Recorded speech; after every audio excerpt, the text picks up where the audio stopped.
Os mais velhos costumam chamar a Semana Santa de os dias grandes. Chegaram os dias grandes. Em minhas orientações e de tantos padres que vocês ouviram, por exemplo, já explicamos diversas vezes que na Semana Santa nós temos as principais solenidades do calendário cristão. E com Domingo de Ramos nós iniciamos a Semana Santa, estes dias grandes. É preciso dizer que são grandes não porque os dias tenham mais do que 24 horas, mas porque grande é o que nele nós celebramos. As solenidades são importantes porque o que nelas celebramos constitui o coração do Evangelho. Alguém poderia perguntar, e qual é a essência do Evangelho? O centro do Evangelho? É preciso dizer que o centro do Evangelho não são os ensinamentos, não é um ensinamento de Jesus, não é uma doutrina. O coração do Evangelho é um evento, um acontecimento. De fato, quando nós fazemos um estudo diacrônico dos Evangelhos, descobrimos, por exemplo, que os textos evangélicos não têm como ponto de partida o nascimento de Jesus, mas, sobretudo, a sua morte. Os evangelhos, a origem, se a gente tivesse que dizer, por onde foi que começaram a escrever o evangelho? Não foi pelo nascimento de Jesus. O ponto de partida não é nem a preexistência do verbo na eternidade, mas o ponto de partida é exatamente o relato da paixão. Isso significa dizer que o coração do evangelho é a narrativa da paixão, o evangelho da paixão. De fato, o evangelho da paixão, os textos da paixão, o relato da paixão, quando não é o texto propriamente dito, mas o relato da paixão só é proclamado solenemente 2 vezes no ano: Domingo de Ramos e Sexta-feira Santa. Amados irmãos, a narrativa da paixão, o relato da paixão, não é constituído de uma única cena, de uma única imagem, mas de diversas cenas. Por exemplo, a primeira é a unção de Betânia, depois a última ceia, a agonia no Getsêmani, o interrogatório diante do Sinédrio, o julgamento diante de Pôncio Pilatos no pretório, a flagelação e a coroação de espinhos, a via crucis, a crucificação de Jesus, a sepultura. Eu consegui identificar pelo menos 9 cenas diferentes, 9 lugares diferentes do relato da paixão.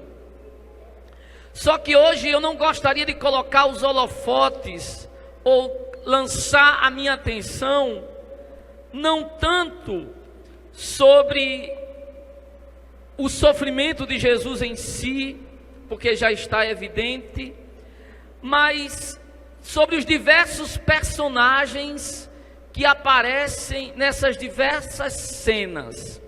E dizer, a partir desses personagens, que cada um se pergunte a si mesmo uma pergunta: quem eu sou diante de Jesus crucificado?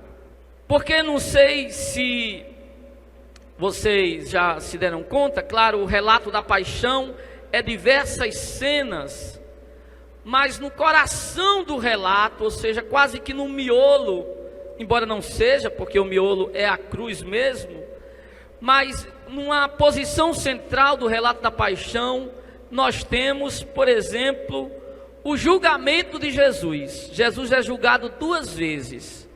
Primeiro, pelo Sinédrio, o conselho judeu, na casa do sumo sacerdote. Quem vai a Jerusalém, esse local é na igreja de San Pietro in Gallicanto. Ali foi primeiro julgamento de Jesus.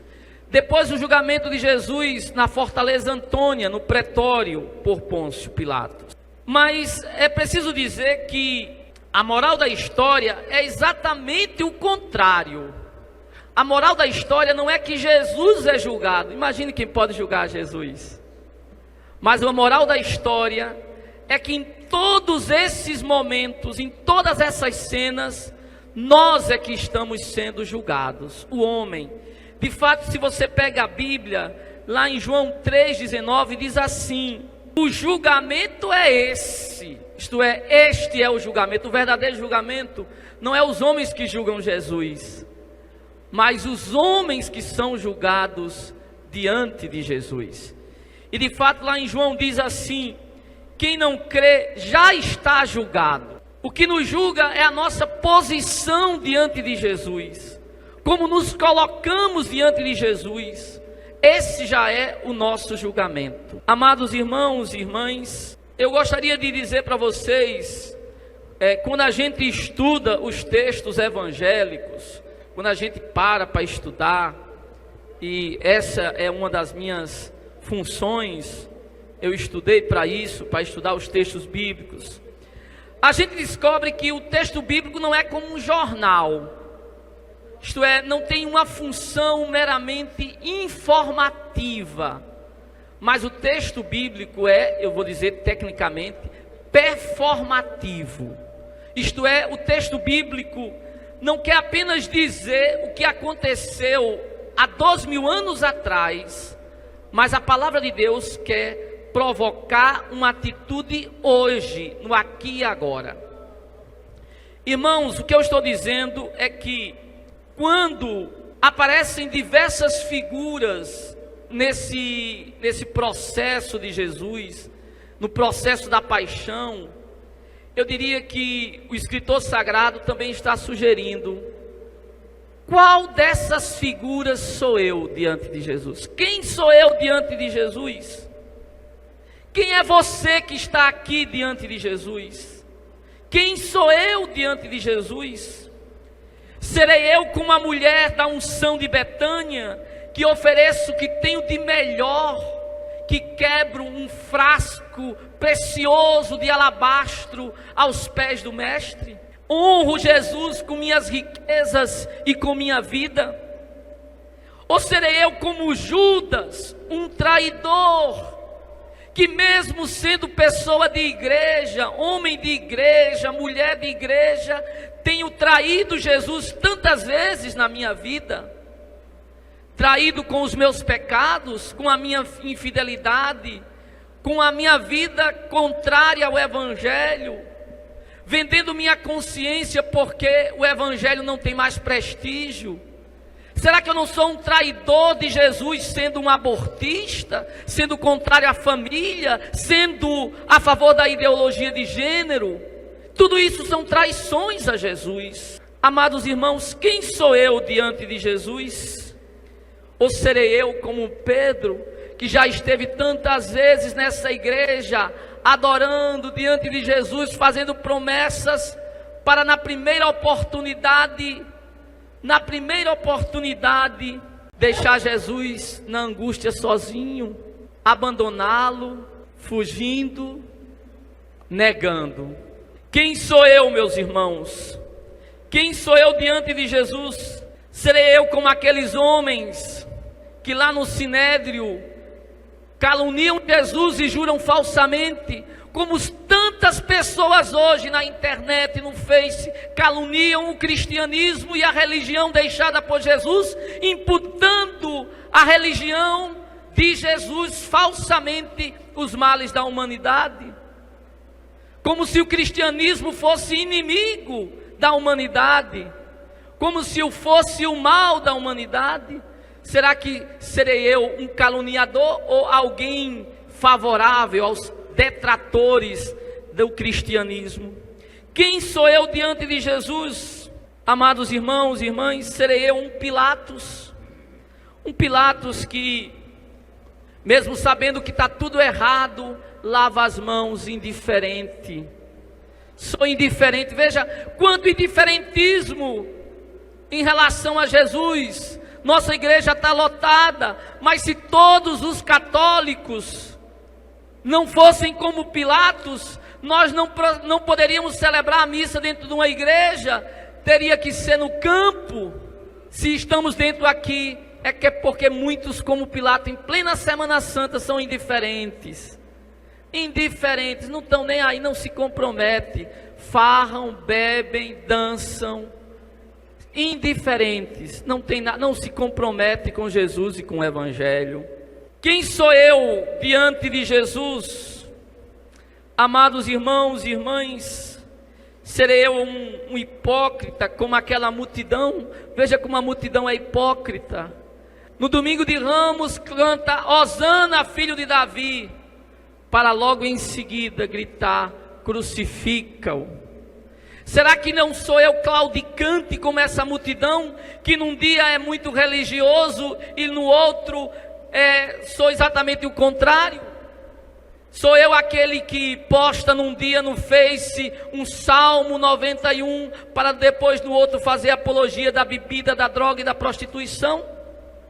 Não serei eu um claudicante, alguém que vacila de um lado para outro, como a multidão que vai do Hosana ao crucifica-o? Amados irmãos, quem sou eu diante de Jesus? Não serei eu semelhante aos soldados cruéis com o Senhor, que colocaram coroas de espinhos, que o flagelaram, que colocaram o patíbulo sobre os seus ombros e os cravos em suas mãos? Não estou eu fazendo o Senhor sofrer ainda hoje com os meus pecados, com minha indiferença, com a minha falta de fé, com minha vida errada? Quem sou eu diante de Jesus? Não serei eu um daqueles que apoia, veja, fizeram troça de Jesus, botaram um manto nos seus ombros, uma coroa na sua cabeça para mangar dele, para fazer piada com Jesus.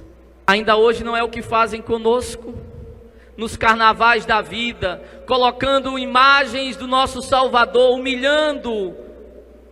humilhando Jesus como há 2000 anos atrás, em passeatas, usando as imagens do nosso Salvador.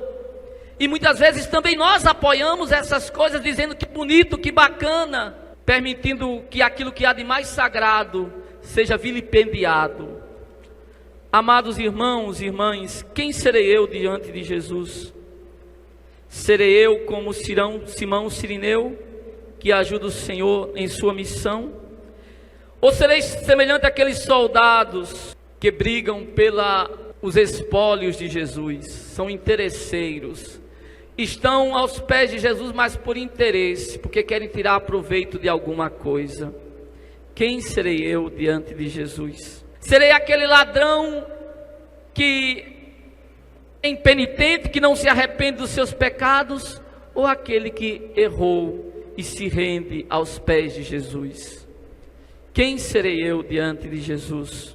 Amados irmãos e irmãs, quem sou eu diante de Jesus crucificado? Quem sou eu?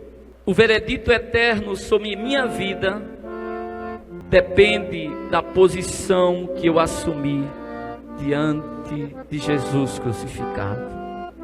Não é Jesus que está sendo julgado, mas no julgamento de Jesus, todo homem é julgado. Eu não sei em que lugar você se encontra, que papel você viveu, mas eu sei perfeitamente o lugar que você é chamado a assumir. Não sei quem você foi, como você viveu diante de Jesus.